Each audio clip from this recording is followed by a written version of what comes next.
Hello friends नमस्कार मु पिंकी आपण मानक स्वागत जनावि साइश्री ओडिया ब्लॉग्स को प्लीज लाइक करदेवे सब्सक्राइब करदेवे कमेंट करदेवे मु आज मालपुआ बनाऊँगी चलते देखिए।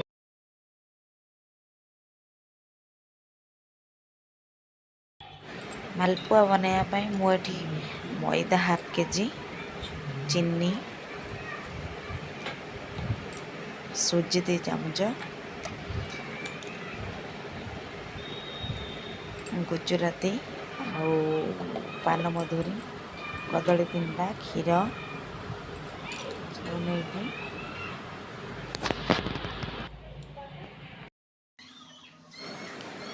कदली की छोट छोट खंड करके ग्राइंडिंग जार पकईदे ताधे चीनी मिसेकी ग्राइंडिंग करनवा भलसे मो तंटी बसी जाए प्लीज टे एडजस्ट करदे।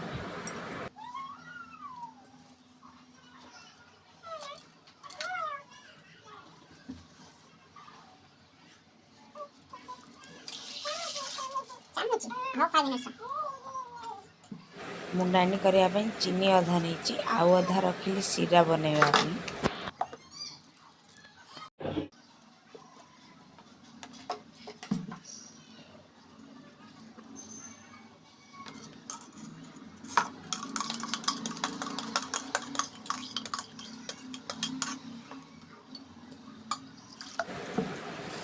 भलसे ग्राइंडिंग करनेला तो गोटे जगह को काढ़ी देकी आम सब मिसेक मेल्ट करवा। मु एथर अल्प पानी देछि आ अल्प पानी रखी देछि कहीं मु क्षीर रे ताकू मेल्ट करी। मुझे पान मधुरी गुजराती पकईदेली तादे मैदा अल्प अल्प कर पकेबा एकाथरे पकईबानी ना बिंडा हो। सूजी 2 चामच पकईदेली तादेह क्षीर देहरे पकईकी ताको मेल्ट करवा। यदि क्षीर नहला तो पानी रे मेल्ट करवा।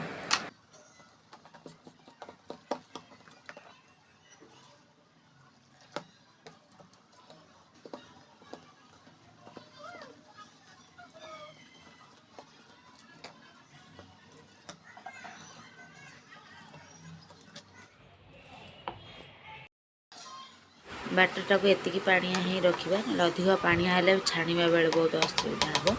मुझे पानी से ही आप रखिए गोड़े से 3-4 घंटा रखीदे।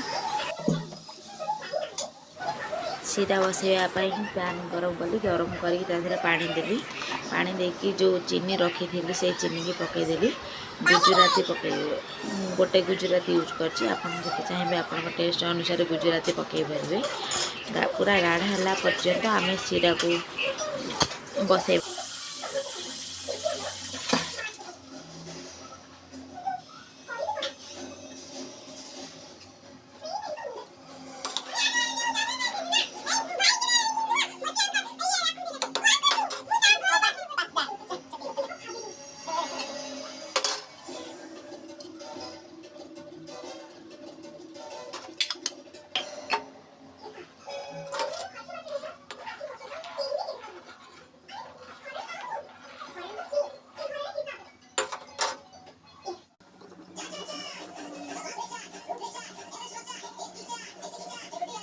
मालपुआ छाणिया तेल ये गरम करदेली देखो गोटे पकईली से भल से ऊपर को उठीगला तो आम तेल गरम होगला तो मुझे मालपुआ पकईली गोटे 2टा पकईबे ना लगी जदि भल लगे।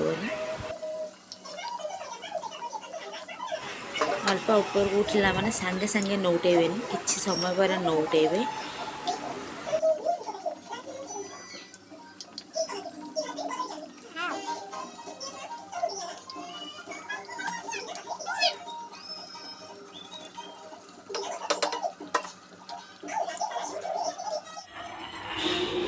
सीरा रेडी होगला एपटे मालपुआ भी रेडी होगला। मालपुआ को मुझे छाणिकी नहीं सीरा धीरे पकईबी 5 मिनट पकईबी 5 मिनट पकईकी भलसे चापिकी काढ़ी अलग जगार रखिदेवा बेसी समय पकईबा।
मालपुआ रेडी हो गला।